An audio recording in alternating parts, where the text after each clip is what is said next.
Matt Rhule on the Pat McAfee show. I'm just going to read you the quote, and then we're going to chat about it. And I quote, "It was probably the best practice that we've had all year.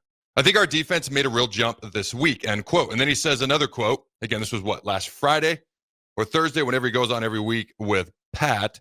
He said, and I quote, "I hate that we have a bye week after losing that game because you want to get back out there and play. We went out there on Tuesday and played football for about an hour and 15 minutes.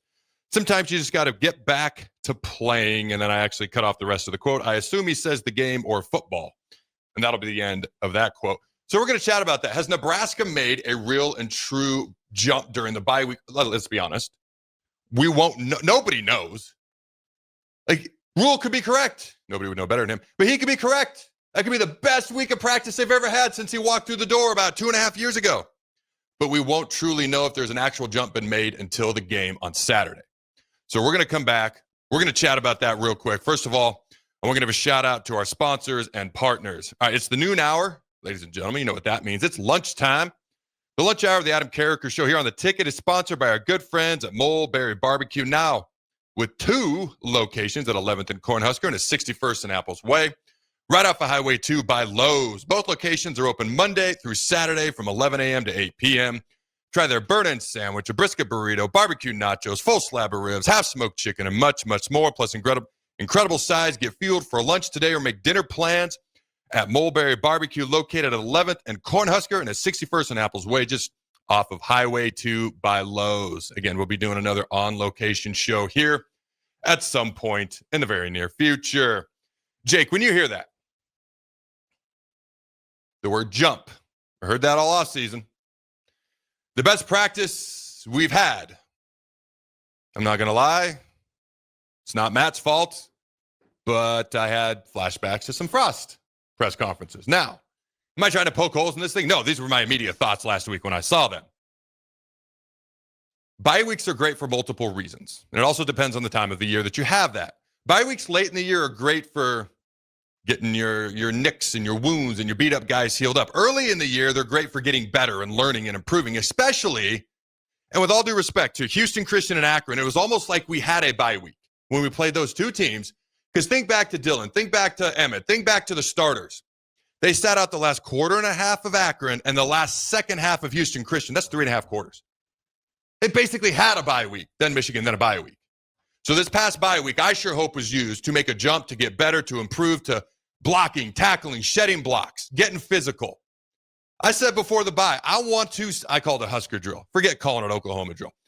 All right, we do what we want around here. We're going to call it the Husker drill. I want to see Husker drill, which is football at its finest, blocking, tackling, shedding blocks, running people over, tackling people.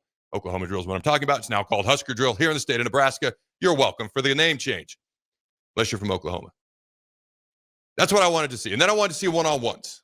We had to be able to win the one-on-one battles and situations when it came to protecting our quarterback with our offensive line, and win more one-on-one battles when it came to get it after the opposing quarterback without having to blitz all the time. We have 6 sacks on the year. Oklahoma had 10 sacks versus Auburn alone. Michigan had 7 sacks versus us alone. I'm not coming out indicting anybody. What I'm saying is when you use the word jump, that means something. When you say the best practice we've had, that means something.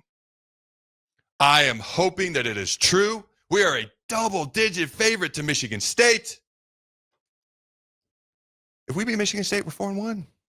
Then you go to Maryland, we're going to be a favorite. Not a double-digit favorite like we were in the preseason. Maryland doesn't look half bad. That ain't going to be an easy gimme game. We're favored every game in October right now. And half the games in November. Doesn't mean diddly squat. If we don't go out, we can't block, tackle, shed blocks, and win some one-on-one situations a little bit more than we did against Michigan, albeit a field goal game. Jake, it's an hour. It's short and it's intense. Let's light this candle. What are your thoughts? Well, like you said, unfortunately, you kind of get us calls back to Scott Frost because he ran out of answers at a certain point during his tenure, and so he kind of go back to best week of practice. Now, again, I don't know if you can. I guess to me, I don't care if it is the best or one of the best. What he's trying to say is they responded well, right? Yeah. And so that's the biggest thing, is that they did respond well. He's not coming out and saying, yeah, we do need to do something. They're kind of down. We got to kick it up. Is that they responded well. Again, is it the best? It's hard to metric, what metrics are there to use for practice, but that's the good news, is that they did respond well. at least to the level that he was expecting. But it's tough again because when you make those jumps or when you want to make that jump, how do you do that in a week, and can you do that without adding anything to the roster? Right? I mean, it looked like some of their roster holes were exposed a little bit against Michigan. So, do I think that they'd be ready to take on the Michigan pass rush after a week of practice?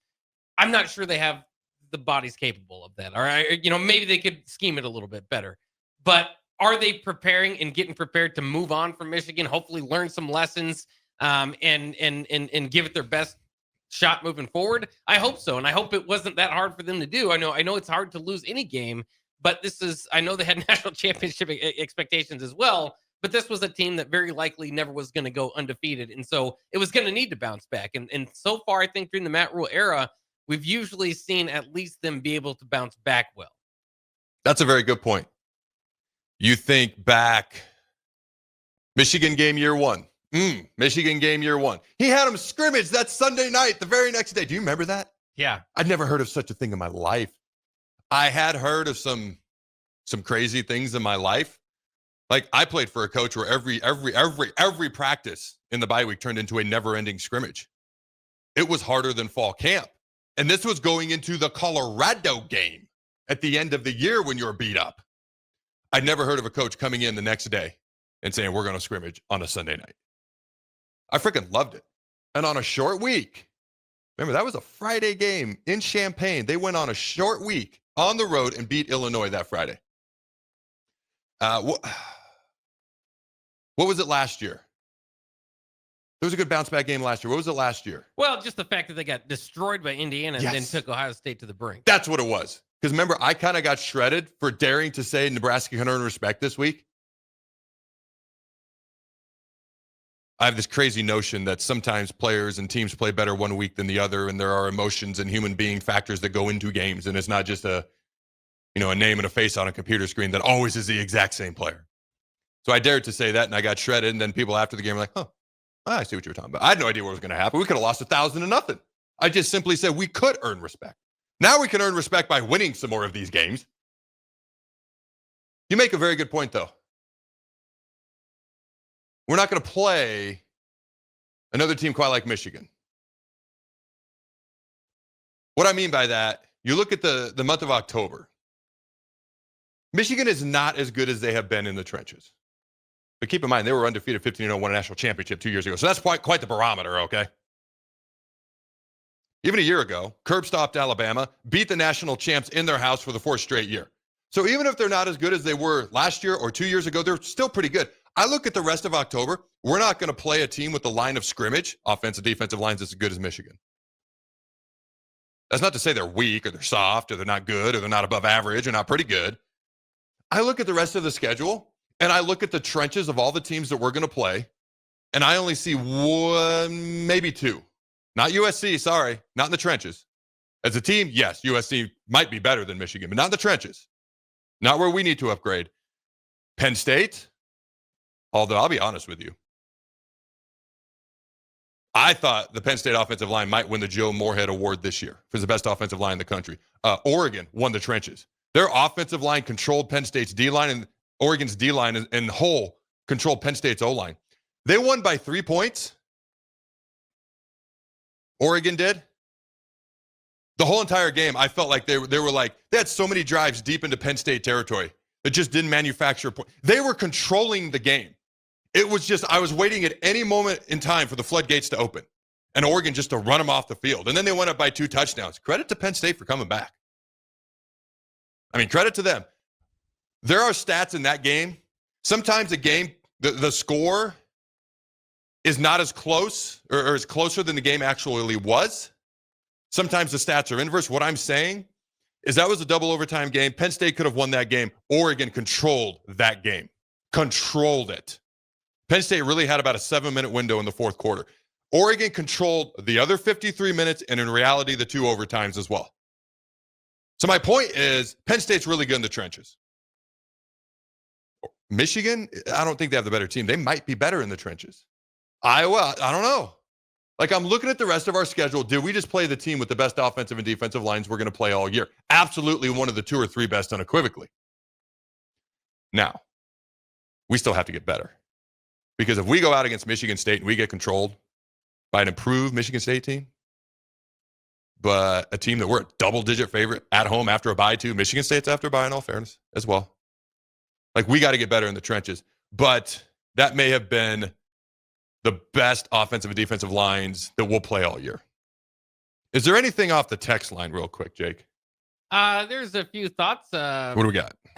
Mostly going back to Scott Frost. 2-8. Seriously? Well, one passing comment? All right, go ahead. 2-8 says Frost always had great practices off week at Kool-Aid. Adam says, when Rhule says it, I believe it. When Scott said it, yeah, okay. Big Bird says, we Husker fans have PTSD from best week of practice quotes from a former head coach. Yep. So everybody's catching on to that. But Wild Bill says we may not be a favorite against Maryland if they are undefeated. They've got an interesting game this week. Maryland does against Washington coming in. Ooh, where's it at? It is at Maryland. Washington is favored by 5.5 at this point. I thought Washington would. I figured they'd lose to Ohio State. I thought it would be within one score. I honestly thought it'd be within a field goal. So either Ohio State's even better than we realized, and they're the number one team in the country. Are they still number one? Did Oregon overtake them? I think Ohio State's still number one. Yeah. By the way, do you know that in the odds to make the playoffs, 3 of the top 4 teams are in the Big Ten? Number 1 is Oregon. Number 2 is Ohio State. Number 3 is Alabama, back from the dead, like Lazarus. And then number 4 is Indiana.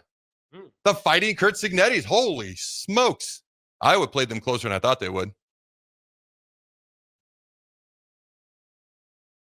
I have no doubt it was a great week of practice. I have no doubt they got better. We will learn more on Saturday versus Michigan State and Sparty. We go out and we win, and we're 4-1. I'm rooting for Maryland to win. I'm going to take Maryland because it's in Maryland. USC didn't like playing at 9 a.m. Oregon didn't mind traveling 3 time zones, although they were at night, in fairness, in the whiteout. Man, that was an impressive win for Oregon. Dante Moore is a good quarterback. He may be the best of the last 3 quarterbacks they've had. Dylan Gabriel, Bo Nix, by the way, 3rd and 1st round draft picks. You can see why he was a 5-star out of high school. Jake, I don't want to bring this up, but you chastised him before the season. Do you remember that? Oh, he couldn't start at UCLA, transferred to Oregon. Bad news, Bach, are you awake? You have to respond. Yeah, I mean, I was intrigued by the fact that he was rated pretty highly without having played in too much. I actually, so for me, I respected the fact that he started at UCLA, transferred to another school, which he committed to Oregon initially out of high school, then went to UCLA. Now he's back at Oregon, obviously. But was willing to sit a year. How many guys are starters? I'll go somewhere else, I'll learn, I'll get better, and then I'll sit, and then I can hopefully start. The current UCLA quarterback took a slightly different mental approach. Worked out a little bit differently so far for him. Maybe he can get the ship righted. Nico Iamaleava. Oh, man. I am personally excited for Michigan State. And then I can't wait to see what happens at Maryland. We are going to know so much more 1 week from now and two weeks from now about this team than we probably even know as we sit here, right now.